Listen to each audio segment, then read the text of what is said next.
Good afternoon, everyone, and thank you for joining us for this special conversation to celebrate the opening of the Emily Kam Kngwarray exhibition. My name is Georgia Close. I'm Head of Learning here at the National Gallery, and I have the very great pleasure of introducing curators Hetti Perkins and Kelli Cole, who will lead the conversation this afternoon. Before I pass to Hetti and Kelli, I'd like to note that we're joined by audiences online today at home as well as in the theatre. We will welcome your questions throughout the conversation using Slido, which is our online Q&A platform. If you're joining us from home online, you can submit your questions via the viewing page. If you're in the theatre, please ensure that your phone is turned to silent, and using the gallery's free Wi-Fi, you can head to slido.com and enter the code Kngwarray to submit your questions. You'll find the details on the screens on either side of the stage. Kelli, Hetti, thank you so much for leading the conversation today.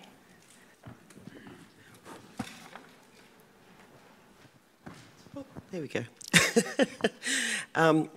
Hello, thank you, Georgia, and hello, everyone. Nice to see so many familiar faces, friends and family. And can we just begin by acknowledging the traditional custodians of this beautiful country where this exhibition is being presented, and of course Jude Barlow for her wonderful welcome this morning, and Dr. Matilda House and Paul House Girawa for, of course, always being so welcoming and so gracious when we come to their beautiful country.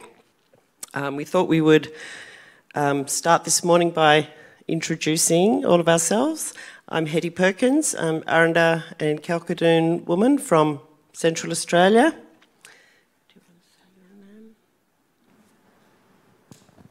Hello, I'm from Alice Spring, and my name is Louisa Long.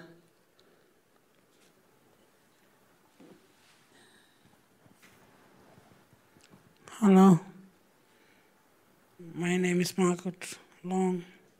I come from Alice Spring and from area, Utopia.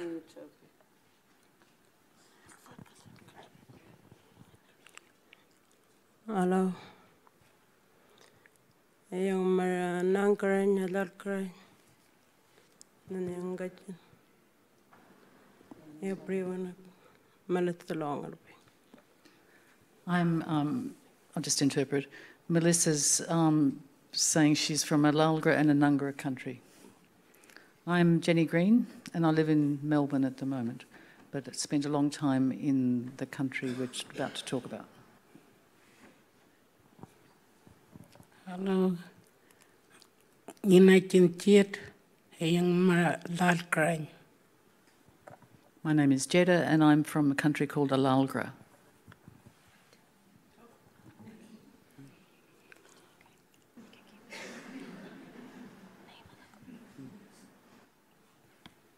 I'm Josie Kenos,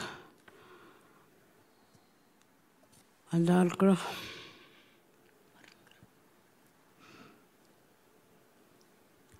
I am Josie Kunoth, and I'm from Lalgra. Hello, I'm Sophia Lunn, and I've been living out bush in Alpara with all of these women for the last couple of years now, but I'm originally from Perth. My name is Chi. I'm from Anmatyerr. And I'm Kelli Cole, the other co-curator of this exhibition, and I'm a Warumungu and Luritja woman, and I'm curator of special projects here at the National Gallery of Australia.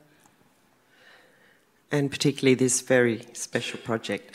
I also should mention that Jenny, our co-editor of the catalogue and a very important collaborator on this exhibition and friends of the family, is going to provide interpretation and translation for us today. So thank you, Jenny, for doing that work. We'd also like to, we're going to hear a bit more about Utopia Art Centre in a moment, but I just wanted to really pay our respects and thanks to the Utopia Art Centre, the board, the staff, the managers who are here today, Sophia, of course, and Georgie, hiding up there. And, of course, as I said, all the artists who are here and also in our audience for making this possible, basically. Not supporting us, just actually enabling it to even happen. So we're really grateful. It's been, you know, it can be a very challenging task, but we're really grateful for your support, and that of Desart, which is the peak body that represents Central Australian art centres. And they too have been, you know, critical in supporting this project, as well as playing a very significant role in the establishment of Utopia Arts Centre a few years ago now.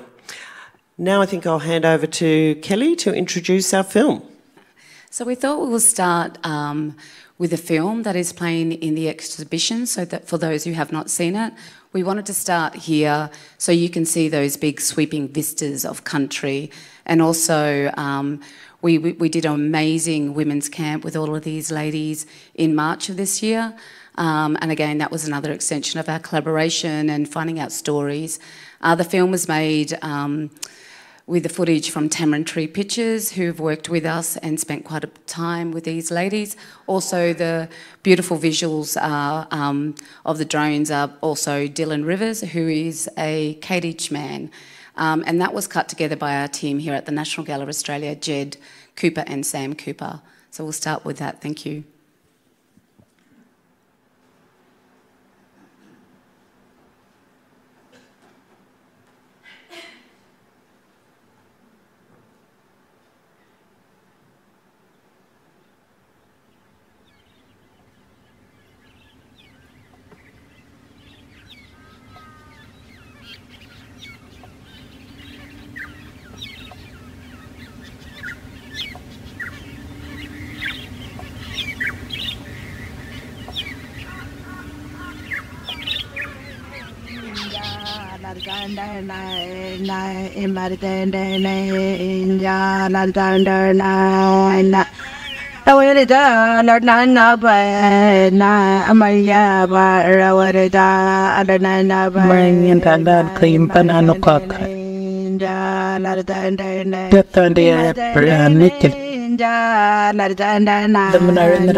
Wala no entran makalchiri kurang kwarakon.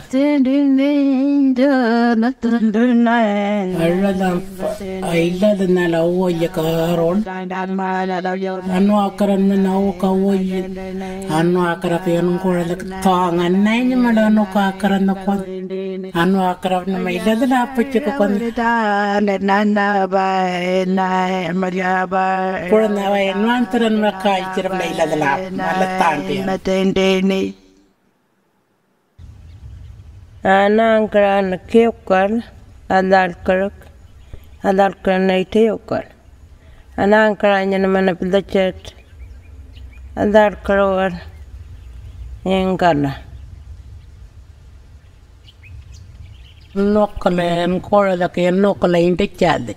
Maradal Curator-at-Large.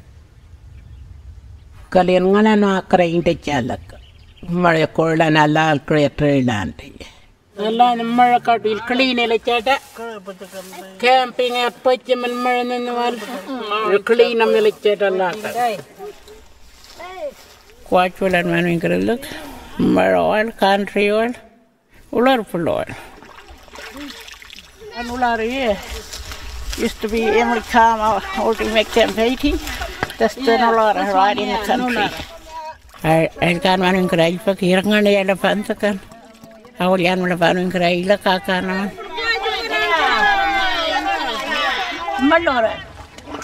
Malora Lano King. Quite full for I can't wear an answer. Happy and Kalak and the Kalulatakan, Marano King Canolan.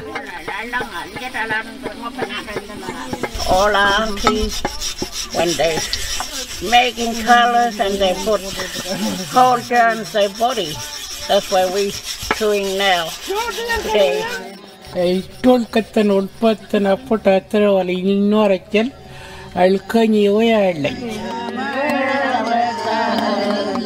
Japalali Kodachel. I read the Kana Koal, Onangal, or like you. ila la malay kanya ning kodik. Awalya kiyong kornatam country. Arani katanan metera mala. Nam tari katanan. Wala ka korngetera. Film meladam right. Nacha compartment. Ana happy impar strong ana chikala pawajalan par. Country ya. Ano king karan. Awan nani kornal. Emily Kam Kngwarray. Nanya man karo onta na awalya kan. Nal kailan na onta cham maningkat. Pipe satan ma ante nyan dakat. La kanan karo onta cham. Itre dapar da color man yendokra na korna namla kaj ratnapa. Haralam polar kran matlan ningkanaru la kaj kidantuk. Emily.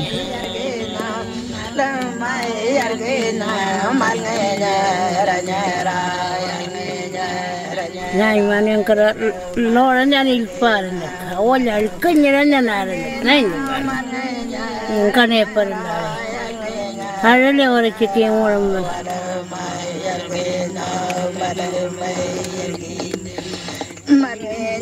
Arrernte and painting nana marriage Emily Kam Kngwarray. Ano pongeraman nak environment ngan mo pernana. Painting around yen mo ana dapat nai perla rajung baran. Tas where dampir paintan.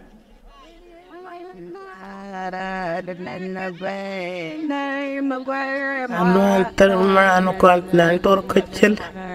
Ampak kejipan kaya anu anten tayang.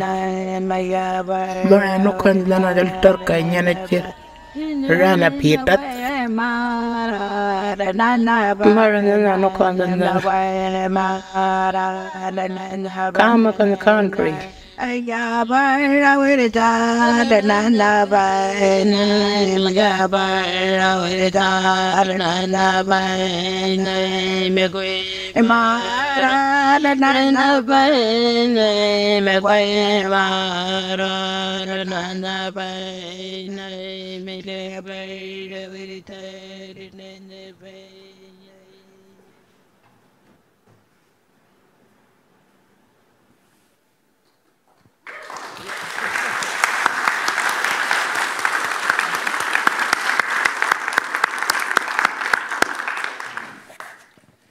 It's so wonderful to see the one aspect of the culmination of all this work by the community to this project, and of course one part of this and the exhibition is another part, and we're looking forward to the bigger picture, literally, that tamarind tree will bring to our screens. So I think we might, unless anyone wanted to comment on that film, we might kind of go back a little bit to the beginning, and I just wanted to ask Kelli to tell us a bit about, your personal as well as professional journey to realising this exhibition. Thank you, Hetti Perkins. And thank you again to Tamarind Tree Pictures for this wonderful footage. It's really interesting when Hetti and I talk about when we first, thought of doing an Emily Kam Kngwarray exhibition. We can't quite remember the date and how long, but we've been working on this for many, many years, and we've been working with the community probably for the last 18 months to 2 years. So obviously, this is a wonderful exhibition of Emily Kam Kngwarray. We say it's like a living retrospective. Just like you see in that film, everything is still alive. The country is alive, the spirit within that country is alive, and these women represent that whole story. We've got in the exhibition, there's 92 works in the exhibition, but many of those works are considered one. If you even think about the Arrernte suite, there's 22 panels just in that work alone.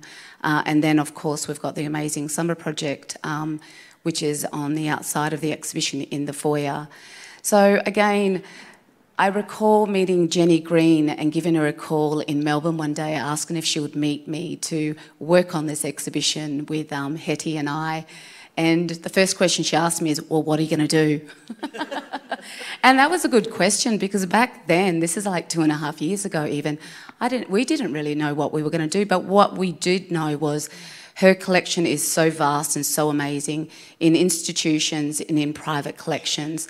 And that was when Hetti and I spent the time trying to work out what paintings and batiks and works on paper that we would include in this exhibition.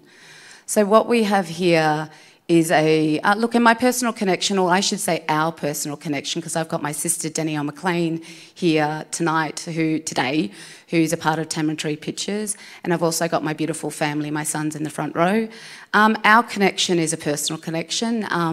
My uncle Robert Ambrose Cole was a very well-known artist, and he was married to Rodney Gooch, and Rodney Gooch worked with the ladies to batik to begin with, and then with painting. But I met Kngwarray quite a few times when I was younger. I knew that I was around, surrounded by greatness, but at that point I was, that's back in 89, 90.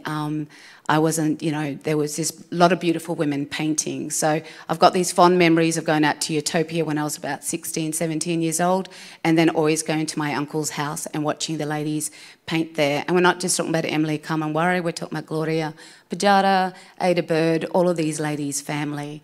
So yeah, so putting that exhibition, working with, institutions and lenders. And from what you've said, Kelly, going to the house and seeing all the ladies sitting down together, painting, which reminds us of how you describe the batik process too, Jenny. We'll see some photos of that. We'll talk about that soon. But it strikes me that was a bit like what is a modern-day art centre before. They kind of, some had been invented by then, but they wasn't such a feature of our cultural landscape as it is today. Sophia, do you want to tell us a bit about Art Centre life, and also if the ladies feel like telling us about what happens there? We've had the privilege of visiting you at that beautiful Art Centre and having cups of tea, looking at paintings. Hello.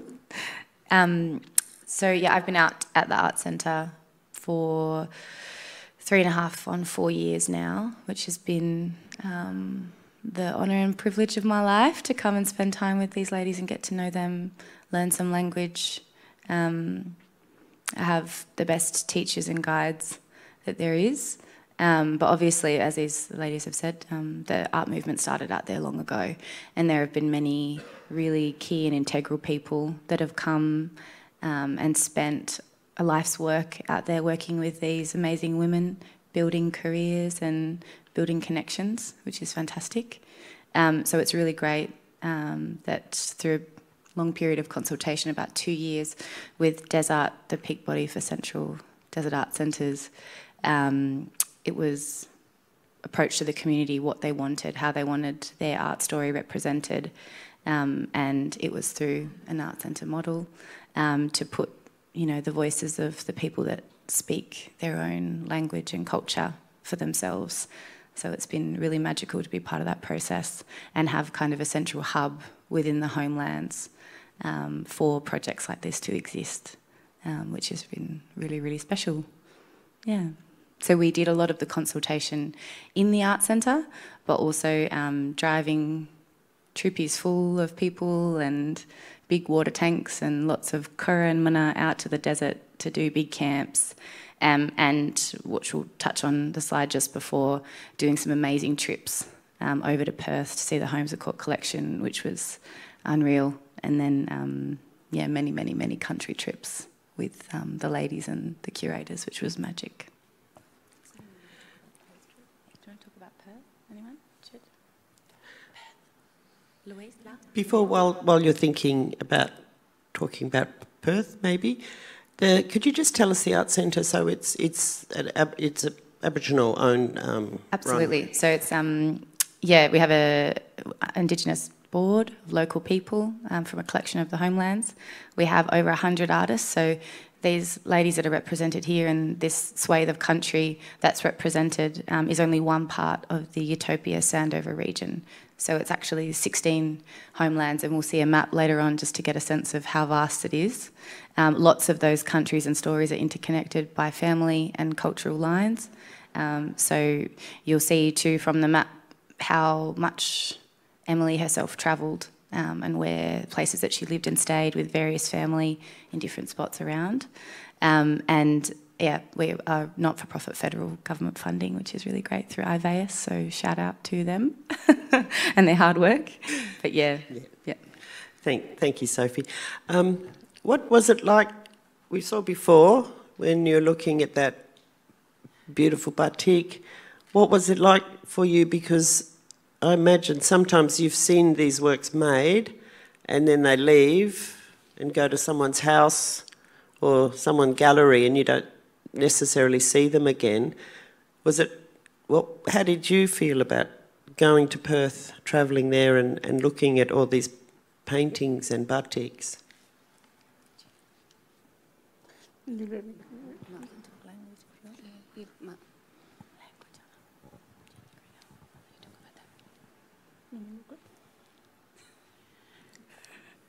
Ano yung karalak Perthwal. Alam barok arang ano king karan telkuan ya na marriage. Laro ling ko na chat. Tanari ni chat di kala kakakuan kini ko na luar kan catan nanti awan kartar kampanye na kaduilan. Alam parang kama. Tatu yang karalak Perthwal. Telkuan ya na mak. Marriage. Yeah. So we went to Perth and we saw all the silk batiks that our grandmother, our Arangi, whose name was Karma, as well as all the other batiks that had been made by the women from her family.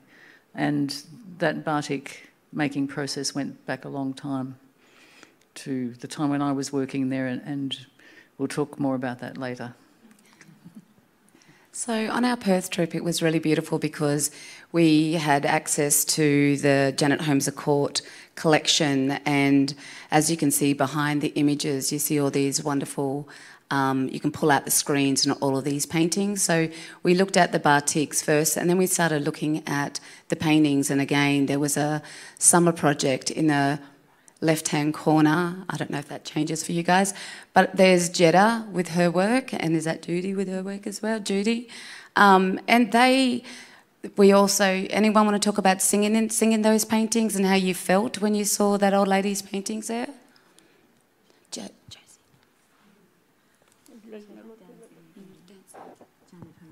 Dancing a little happy.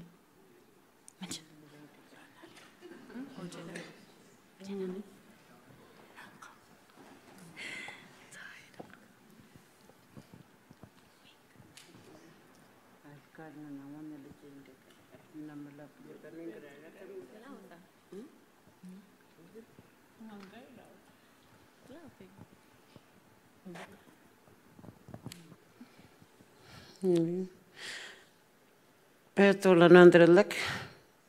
First time anandrelak. Aralamban batik, silk, and anandr ungan martinakano, alkanant nangonelakal. Etna chekumbara karalambal. Chitlekra analan in Japanese. El kita to te korla ringo na kapan lietnya nama penyarakan. Ana el kanu ingkaran da etna chekarum park. Ya na la chelakar. Yeah. Right. That was the first time that we went to Perth, and we saw the old woman's silk batiks. It made us feel in our bodies really sad, and we cried. And it was just like her. It was like her. It's like she was there. And it made our bodies feel very emotional to see those batiks. What? That's beautiful. As you can see here, we were looking at all of the part of the process. Kelly, maybe you could talk a bit about just that, showing the pictures and some of the paintings and doing with the catalogue, for instance, how the process around that?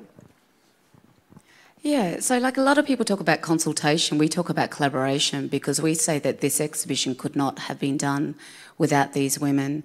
And so Hetti and I and Jenny went to Utopia quite a few times, again with temporary pictures. And every edition or every of the catalogue, so every painting that we selected, we showed it to the ladies. So we would pull out these big photographs of the paintings, and that's how we found these real true stories of what were in these paintings, because these ladies could see what that old lady was painting, and they were telling us, revealing those stories to us, which was extraordinary. So here's a photo of me, you know, with not Naomi, who I got there, Tishani. And, you know, the younger generation got involved in this. So, again, I'm sitting there with a catalogue, flipping out the pages, showing what painting's going to be in there. But what's really important for us is when we were selecting portraits of Kngwarray to put in our catalogue, we wanted to have really beautiful, respectful ones, the ones that she would want to see, you know, be happy to see. And these ladies also helped us select these beautiful portraits, and then also Woolya shots. There's a lot of ladies painted up in not just these modern day, not these contemporary photos, the photos that we have today, but of when Kngwarray and some of the older ladies who were past painted up in a Woolya. We wanted to make sure that they were right, that we could put them in, and that every family member said yes to all of those works being in there. So this is being signed off 100%. This is community involvement, and it's their, you know, catalogue and their exhibition as well. Thanks, Kelly. We were just conscious of the time. We've got it was mentioned before, Sophia, you talked about the breadth of Kngwarray's country and all the ladies' country here. And we were really fortunate that Jenny suggested that we commission a map from wonderful Brenda Thornley, who's made this amazing map so that we can understand a little bit better this beautiful country. Jenny, can you talk about your experience of well, being on country, but also how it all connects, I guess? Yeah. Well, I think it's really, I like maps. Lots of different sorts of maps. I've noticed, yeah. And I think it's just one way of looking at things. We can think of this sort of map as one way of looking at things.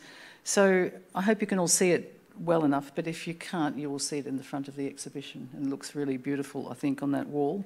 So thanks to Brenda Thornley. So Kngwarray's life world was centred around many of the places named on this map. She was born at Arrernte around 1914, and Arrernte's in that yellow triangle just on the edge of the green bit. So you can look more closely at the map when you have time. A place called Anmatyerr, which is in the Sandover River, was where she first saw a white fella, and she thought that white fella was Arrernte, which is the Anmatyerr word for monster, and she and her cousin, I think, were frightened and they ran away. There's another place on the map called Arrernte, which is west, almost halfway to Tea Tree, and that's where Kngwarray tells a story about running away from a policeman who had arrested her, and she escaped and ran all the way back to Arrernte country. So Kngwarray also lived and worked on some of the station properties in this area. She talks about looking after sheep and nanny goats, about smashing up ant bed, which was termite mound, which was used to make a sort of cement-like substance to build houses and make floors and so on. She looked after the kids of station owners and did lots of other jobs. The map also shows you freehold title land. That's the green parts, which are the result of successful land claims over areas of that country. So that's the freehold area. And it also shows the 16 or so homeland communities where many of these artists continue to live. Colour?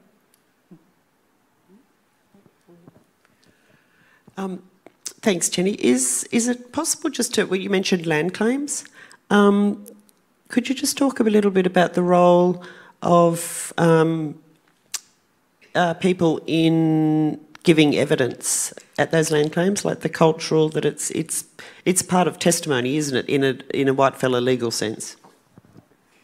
Yes, well, these areas that were claimed, they were claimed under the Northern Territory Land Rights Act, and the process of claiming country involves a lot of research by anthropologists, linguists, and then people, the family groups, get together and talk in front of the land commissioner, the judge, and they talk about their family connections to each other and to the country. They talk about the places on the country, the different named places that are really important, soakages, mountains, rivers, and often people do ceremonies too for the judge to show how connected they are to the place.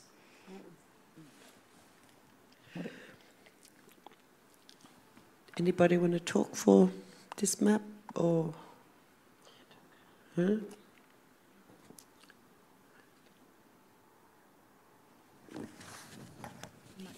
Next one, yep.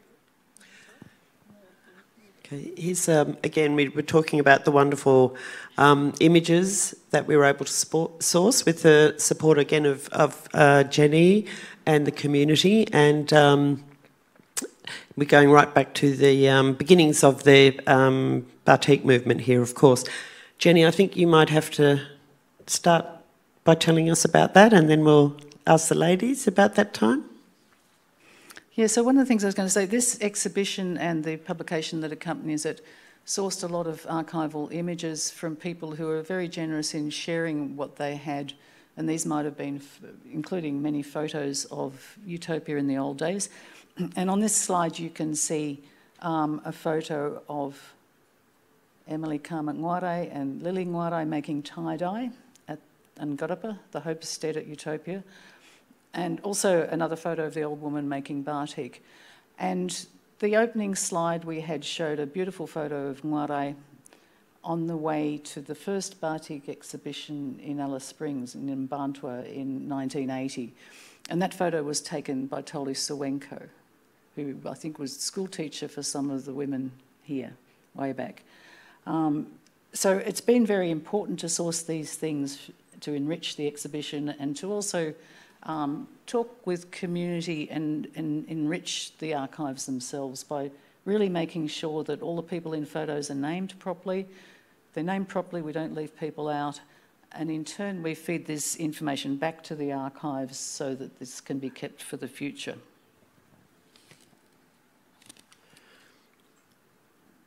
Will I keep going? Yeah, ladies, if you want to say anything, let us know. Do you want to say anything about these photos? I'll keep talking. Maybe we'll talk about batik on the next slide, but I suppose another thing that happened from the archives was also sourcing recordings of Kngwarray talking and singing, and that was another important layer of the information that is part of this exhibition, the film and the conversations about ongoing traditions, and also what's been seen very clearly at the opening of the exhibition and in the film and so on is the way people are carrying on the legacy of the old woman and the rest of her family.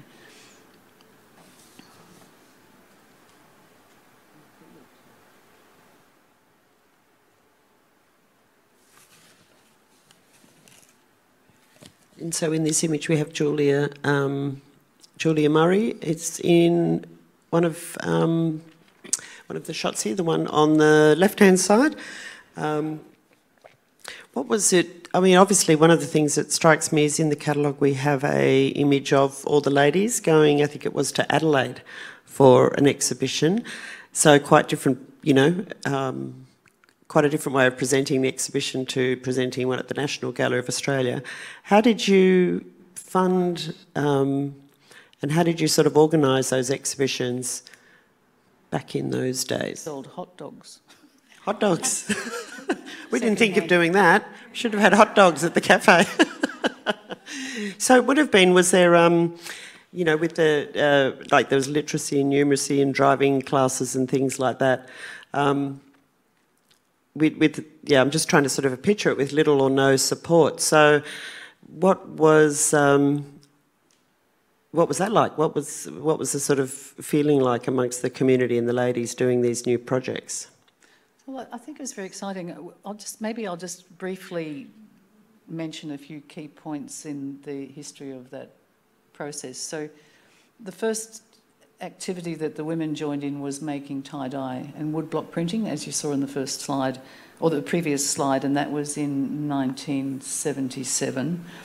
And then we all learnt batik together, and we were taught by Suzanne Bryce and a Pitjantjatjara woman called Kunjitja Brown, or Yipati, who was from Frigon, and she had learnt batik at Ernabella in a batik workshop that had been there for several years, many years in fact. So then in 1978, Julia Murray, who's pictured making batik on this slide, along with Violet Pitjara, who's in the front, and Violet's also in the film you just saw.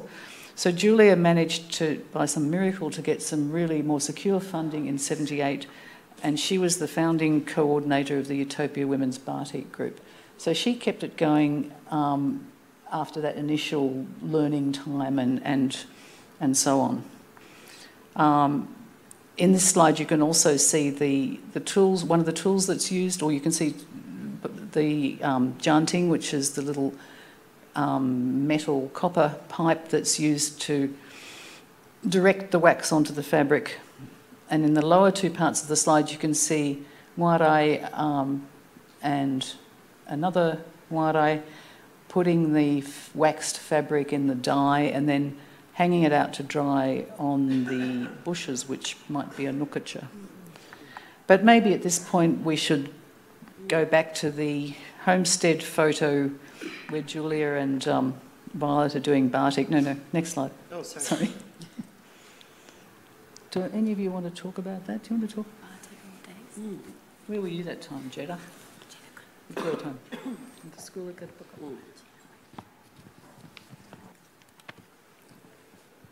Koya kajitana recha.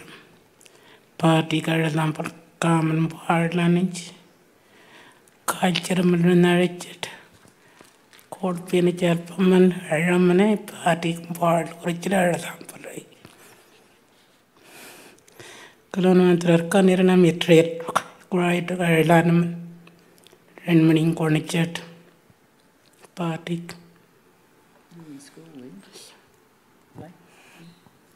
Called upon their permanent, a Richard Penryn party compared on it.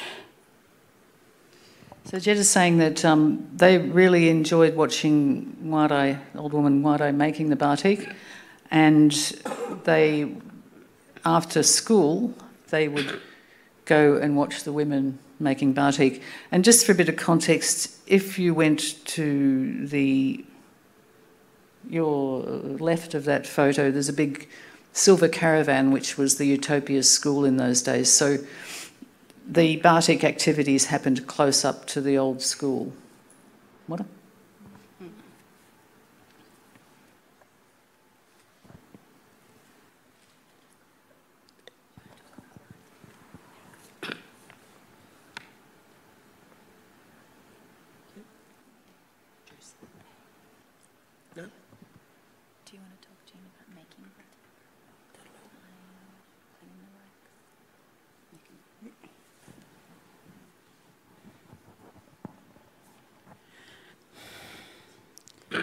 Padik tara karul. Adam penel sel kwanum pajet karolak. So stake in an and Barbara long. Has it a mix them up in the quatwal. Colin were kinkabillen. And Rosemary and Nora. 3 per than Manaka, Colin Barden man. Adam penel pajet. Wax and a clean a mill lunch. Had what a parliament jet packet. Color nothing clean of yellow and white, silk one wing red and purple, orange, and then what color no low jet, packet, quite in what water no fall in it, different what silk one in it jet. Yan jet. And the I used to watch the women like Barbara and Rosemary and Nora Pitjara making batiks, making the silk one. They would wax the fabric and then put it in different coloured dyes. There were, yellow ones and white and purple, red, and after that they'd boil the wax out of the fabric. That's what I used to see happening. What? And I think Josie this morning was saying it was hard work. That old lady was really a hard worker for that.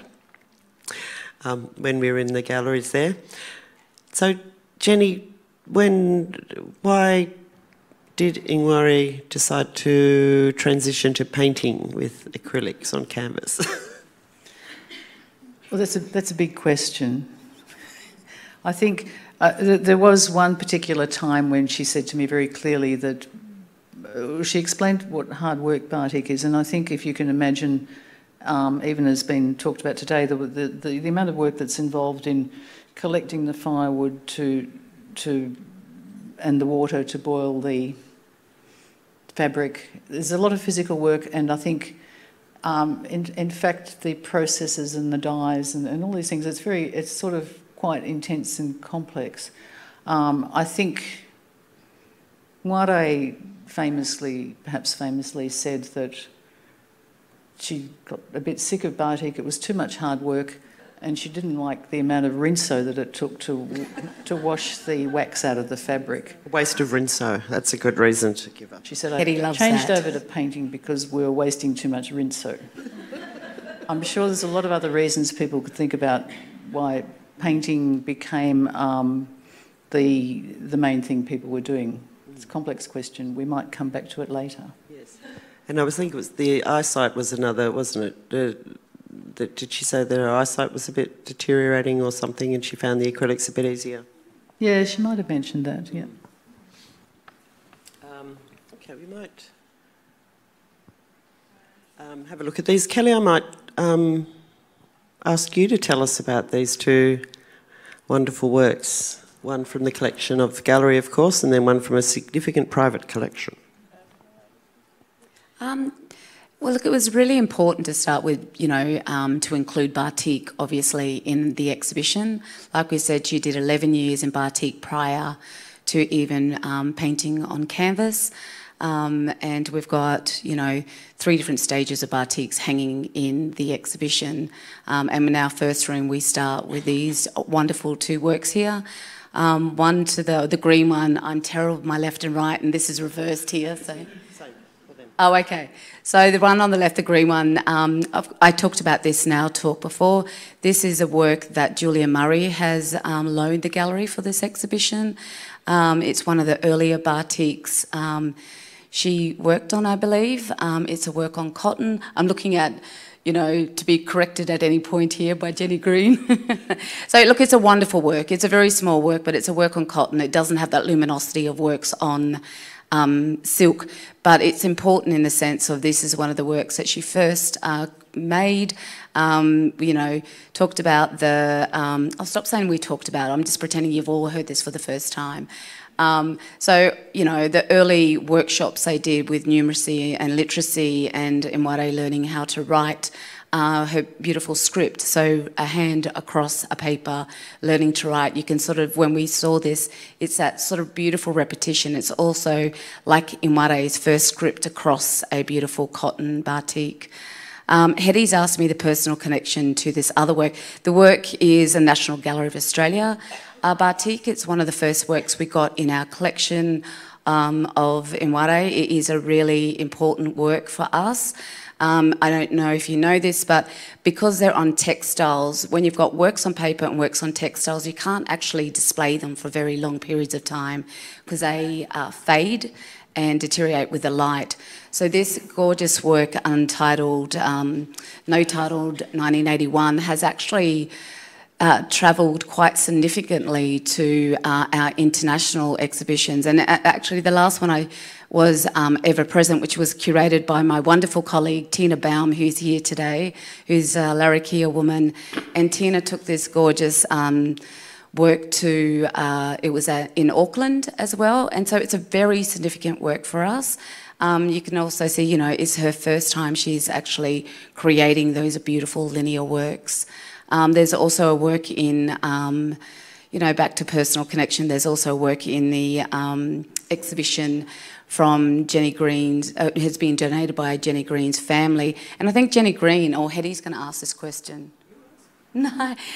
Jenny, do you mind if I ask you the story about your mum's works that there's a funny story about a batik that was made and you gave to your mum? Oh, yes, quickly. I think one of the things about the early batik days is we were making batik we were making batik T-shirts. When we were gifted some sewing machines, we made cotton shirts and made batik on those. As well as the cotton and silk lengths. My mother was the recipient of a shirt that Kam Kngwarray batiked on, a very early one, that she wore for a while, and then the trouble with these fabrics and the clothing items is that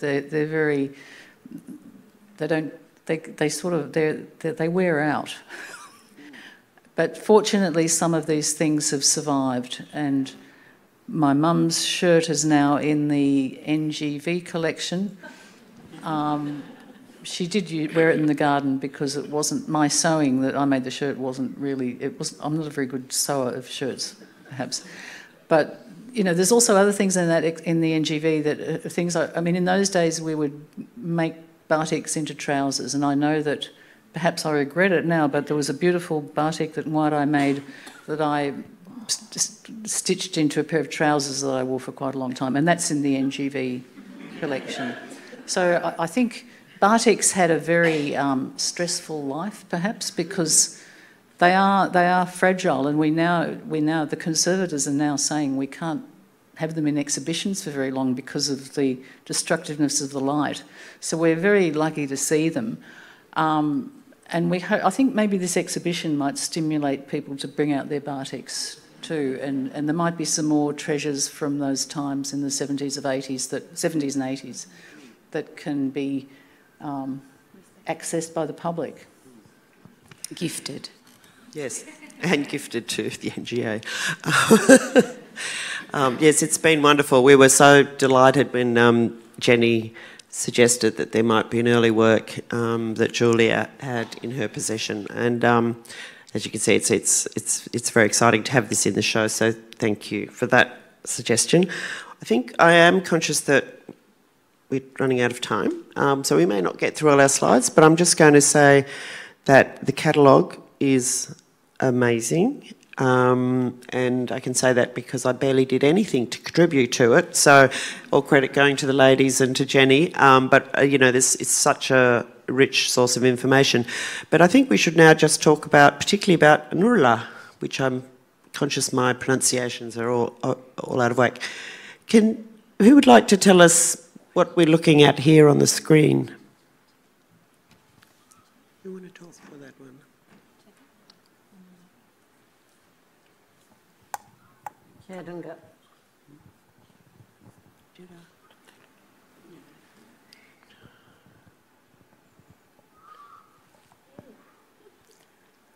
No darani Kam Kngwarray mananana kona tedian Kam Trayan white one kai Kam name and all the mananina it kona.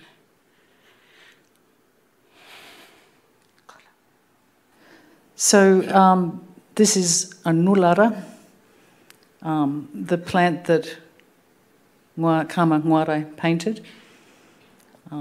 You can see the little white pod there is the Kama seed that Kngwarray Kama was named after. And on the right-hand side, you can see the roots of a nulara, which is called sometimes in English pencil yam, the roots that are the edible part of the plant. So this is the plant. This is the plant that Emily Kam Kngwarray was named after. Is there a story about you've got for digging up that one with the old lady?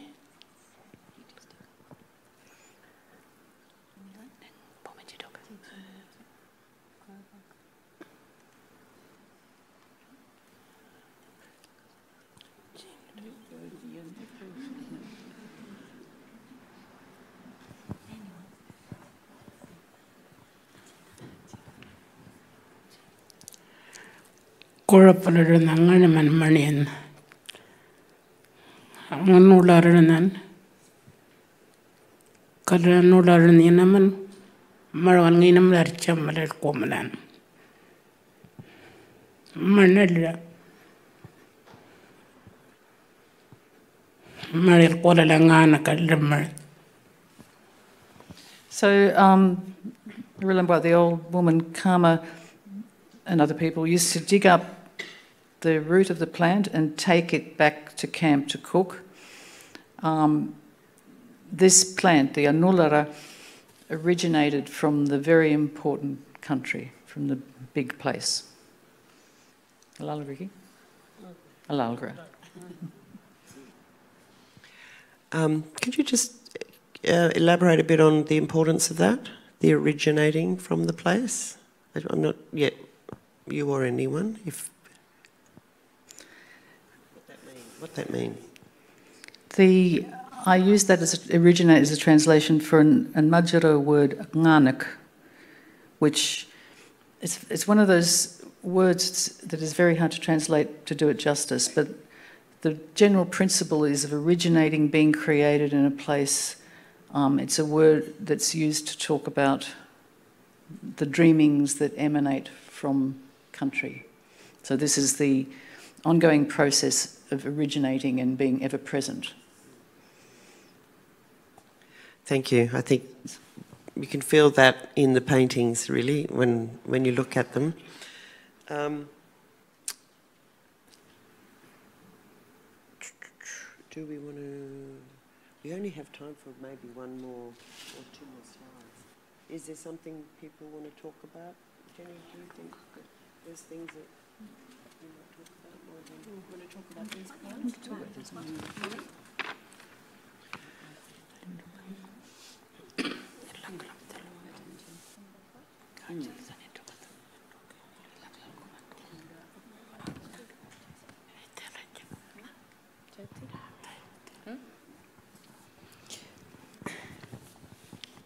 Mrano kakran danganak, yandokwa, anular, akachir, aljachuro, ndanga pranan.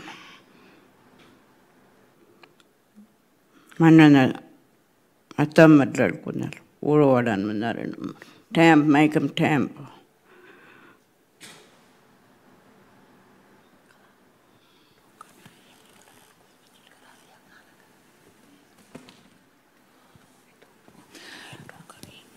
So in this slide is Indukwa, which is the fan flower, and Kaitira, which is a desert raisin, and a grass called a Lyachirung, which is a woolly butt grass.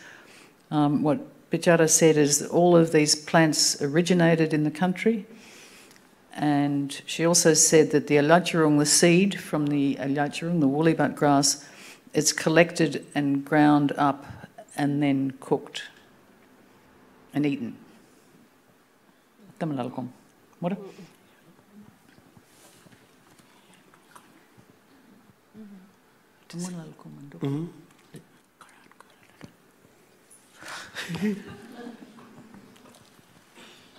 In Rokan, Karan Karadel Quajilar. Manadiquan. In Nalayan at Comkin, money in Rokan.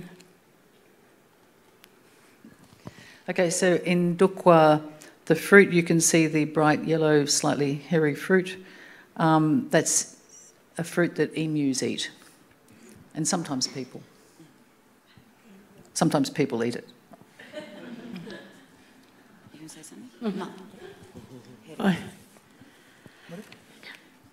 Mana yan tenir campetanin konak manalina imiollal konno campetorin konak konno manadam imiollal kuiniket ali ikonel pranit manon takian tenir anodara tenatan ye yanemat lainakan. So that in Dukwa, the fan flower, old lady Kam Kngwarray painted that as well, and in some of the canvases and perhaps the batiks that are hanging in the exhibition, you can see those, as well as the nulara, the pencil yam that she painted. That's wonderful. Thank you so much. We have come to a point where some of the people listening and watching want to ask some questions to finish today, but we might answer those questions while we look at this beautiful work, which details how these plants we've just looked at influence and appear in Kngwarray's work. So one of the questions that people would like to know is that Emily Kam Kngwarray's art is loved by people all over the world. How does it feel for you as family to see her, acknowledged, to see people repay that respect in that way? How does it make you feel that she's famous?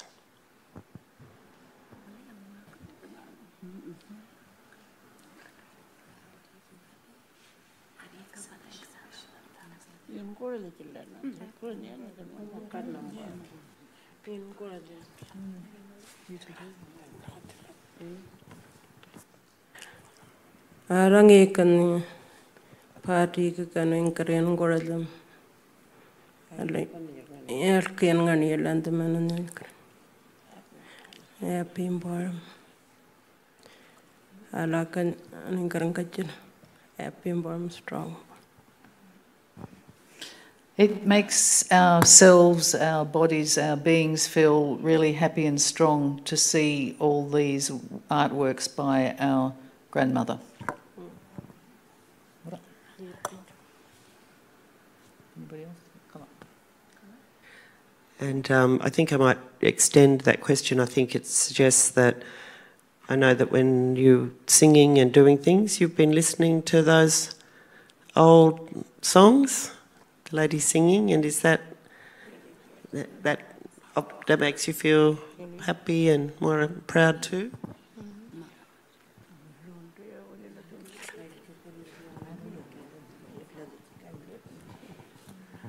Ilalinan awoyak yingarta kakalapranawanan korna awoyan anwinin karna in korda chikam park awoya lawakala.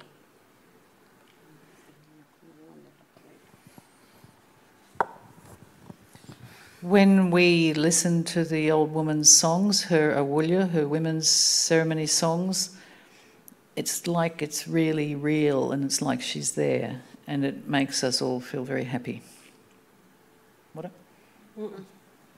I was just going to add, when on Wednesday, when the ladies arrived on Wednesday, but on Thursday we did a private viewing for the ladies to have a look at the exhibition by themselves, and there was a lot of happy. You were really happy. You walked in all the rooms and looked at them, and it was a really beautiful, emotional time for all of us. So I can attest to how happy they were when they saw that old lady's works. Any other comments? You can have another question. It's okay. People were asking about how come painted using brushes or fingers. Maybe talk about some of that change, the way that she would paint, maybe from body paint to canvas. Is that something that people would like to talk about?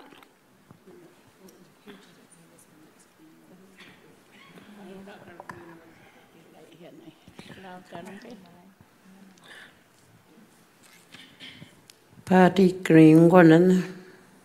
Awalyagat Arrernte awalya nodding gonadian collaborator painting on campus or land me in Gonaka awalyan. Emiwaka bring Gonagan trimming Coran and I don't know that. Awalyan the Catarandra one that a party got a cell called Arrernte.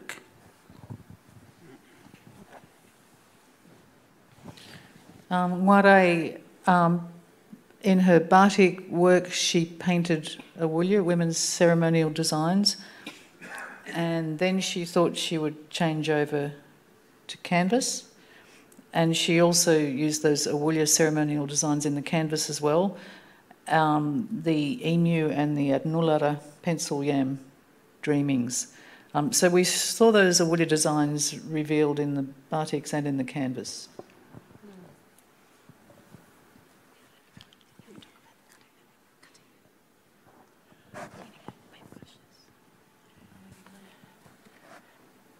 Rera oiling one of them, 3 or 4, Pojankel, Talkati, and Curator-at-Large, Carolandi.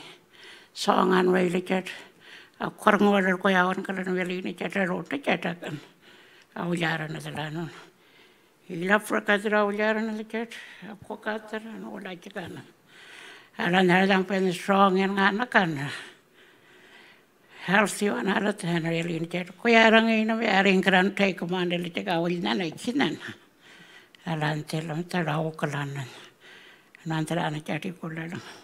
Toakal, no wild around.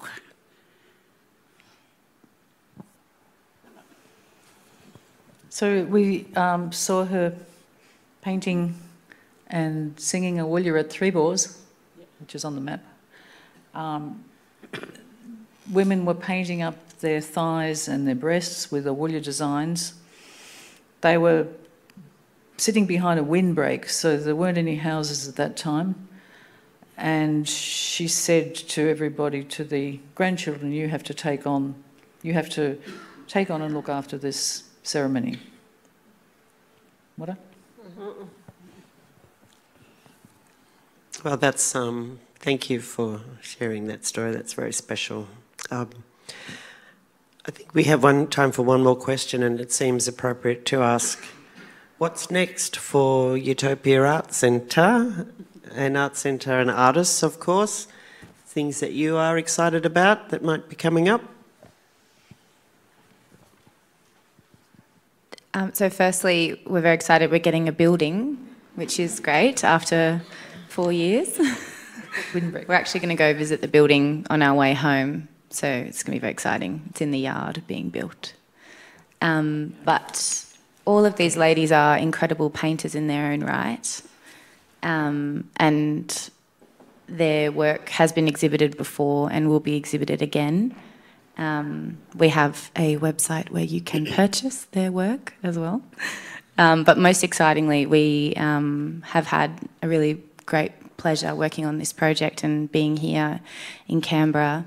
And very excitingly, the exhibition, the next iteration, will be at Tate in the UK. So we're getting excited about maybe going over there with these women and perhaps others. Would be fantastic to be there. Yes, there's no more Kumanjai, that old lady from that side, the Queen, but still, we'd still go and see her country, that other old lady. But I think I'll just hand over to Kelli now to say something and say thank you. I look at you like I was going to say something. So when Sophia's talking about the Emily Kam Kngwarray is going to the Tate, I think the date was July 2025, so we are very excited. We only found out that this week. Yeah. So we're all going over. Look, I just want to thank you all for coming. We didn't get to the paintings, but that's okay because you can see the paintings in the exhibition. Like I said, also the exhibition publication we have has got extraordinary text by Dr. Jenny Green, Hetti Perkins and myself, the Anmatyerr artist, Stephen Gilchrist, and also Krishona Smith. But I just would like to thank you all for coming today, and I hope you enjoyed it. And thank you, the women. Special thing that we're, just to add more to our workload, the women want to sign catalogues. So if anyone would like to buy a catalogue at the shop, the ladies are going to go down there and sign the catalogue for you. So that's what a privilege. So, thank you all. join us in thanking the ladies, please.